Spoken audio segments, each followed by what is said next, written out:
Hey everyone, so today we're going to discuss some important properties of vector spaces, that is, linear independence and spanning set. Linear dependence and independence.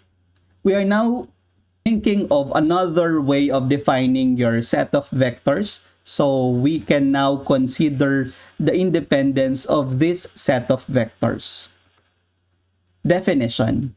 A set of vectors S, which is composed of the vectors v1, v2 up to vk in the vector space V, is linearly independent when the vector equation c1 v1 plus c2 v2 up to ck vk is equal to 0, has only trivial solution. That is, c1, c2, c3 up to ck is equal to 0. If there are also non-trivial solution, then S is linearly dependent. So what we're going to do is to augment the vectors and equate it to 0 vector. If the solution is all zeros or it is only the trivial solution, linearly independent. Otherwise, linearly dependent. The set S, which is composed of 1, 2, 2, 4, is linearly dependent because you can have negative 2 if you're going to multiply this by negative 2 and then this one by 1. If you're going to add this, negative 2 times 1 plus 2 is 0. Negative 2 times 2, which is negative 4 plus 4 is 0. Or you can express 2, 4 to be twice of 1, 2. If you can express one vector in terms of the other, then it is linearly dependent. But basically, if you can find constants that is multiplied to each vector and that would give us a 0, 0, then it is linearly dependent. For the second one, we have 1, 0, and 0, 1. And then the third vector is negative 2, 5. So we want negative 2 to be eliminated, so we multiply this by 2. We want 5 to be eliminated, so we multiply it by negative 5.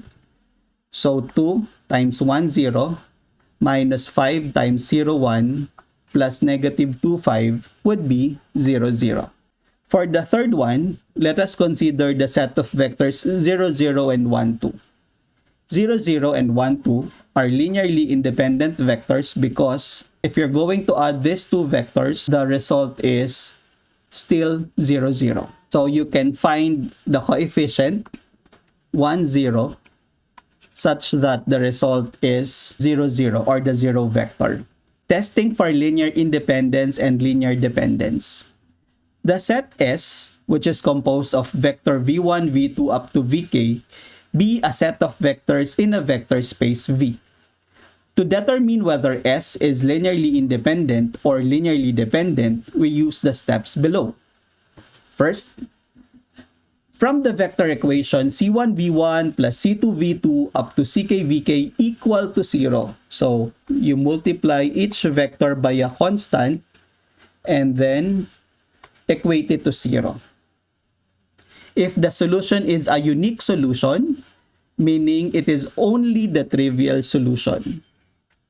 So, unique solution, so only trivial solution. If only trivial solution exists, then it is linearly independent. If the system has only trivial solution, then the set S is linearly independent. If the system has also non-trivial solution, then S is linearly dependent. Determine whether the set of vectors in P sub 2 or polynomials of second degree is linearly independent or linearly dependent. Let us consider the three vectors 1 plus x minus 2x squared, 2 plus 5x minus x squared, and x plus x squared. So we multiply the first vector by c1, the second vector by c2, and the third vector by c3 and equate it into a 0 vector.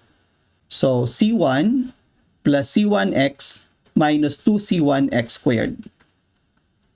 2c2 plus 5c2x minus 5c2x squared, c3x plus c3x squared.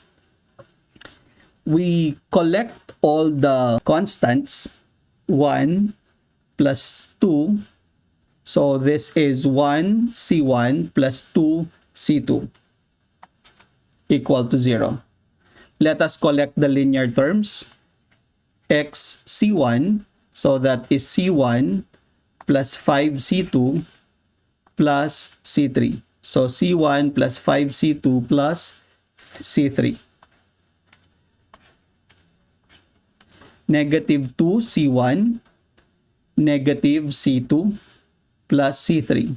We are going to equate all of this to 0. So we may wish to form this as 1, 2, 0, 0, 1, 5, 1, 0, negative 2, negative 2, negative 1, positive 1, 0. If this would give us 1, 1, 1, 0, 0, 0, then there is only trivial solution. X1 is 0, C2 is 0, and C3 is 0. So that means the root is the trivial solution. However, this does not give us only trivial solution. So the solution is like this. So upon application of reduced row echelon form, upon reduction to reduced row echelon form, it gives us to this solution. So the result is C3 is the parameter t, C2 plus 1/3 C3 is equal to 0. So C2 is negative 1/3 t. While C1 is equal to negative 2t. This, you can say that non-trivial solution exists. So there would be infinitely many solutions, and thus non-trivial solution exists, and it would be a dependent system. So one non-trivial solution is C1 is 2, C2 is negative 1, and C3 is 3. Upon the substitution to the vector equation C1 U1 plus C2 U2 plus C3 U3 equal to 0, we can observe that 0 is equal to 0. A property of linearly dependent set. A set S is equal to V1, V2 up to Vk, where k is greater than or equal to 2, is linearly dependent if and only if at least one of the vectors V can be written as a linear combination of the other vectors in S. If we can write one vector in terms of the other, then it is a linear combination. Or if you can represent one vector in terms of linear combination of the other set of vectors, it is linearly dependent.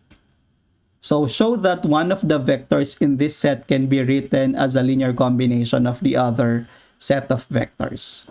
So this system has infinitely many solutions represented by, so this is, I think, a similar problem to the previous example that we have. So we have C3 is 3t, C2 is negative t, and C1 is 2t. If we let t to be equal to 1, this results into 2v1 minus v2 plus 3v3 is equal to 0. So from 2v1 minus v2 plus 3v3 equal to 0, you can transpose this to the other side. Thus, we have v2 is equal to 2v1 plus 3v3. So you can process this and check whether it is correct. But basically, we have just expressed the vector 2 as a linear combination of the first and the third vector. Corollary: two vectors u and v in the vector space V are linearly dependent if and only if one is a scalar multiple of the other. So if it is a vector, if there are only two vectors, then they are linearly independent if it is a scalar multiple of the other. So for example, 1, 2, 2, 4. So these are linearly independent vector because 2, 4 is equal to twice of 1, 2. The set S equal to V1, V2, which is composed of 1, 2, 0 for V1, is linearly independent because V1 and V2 are not scalar multiples of each other as shown. You can't form V2 by multiplying V1 by a constant, so that means it is linearly independent.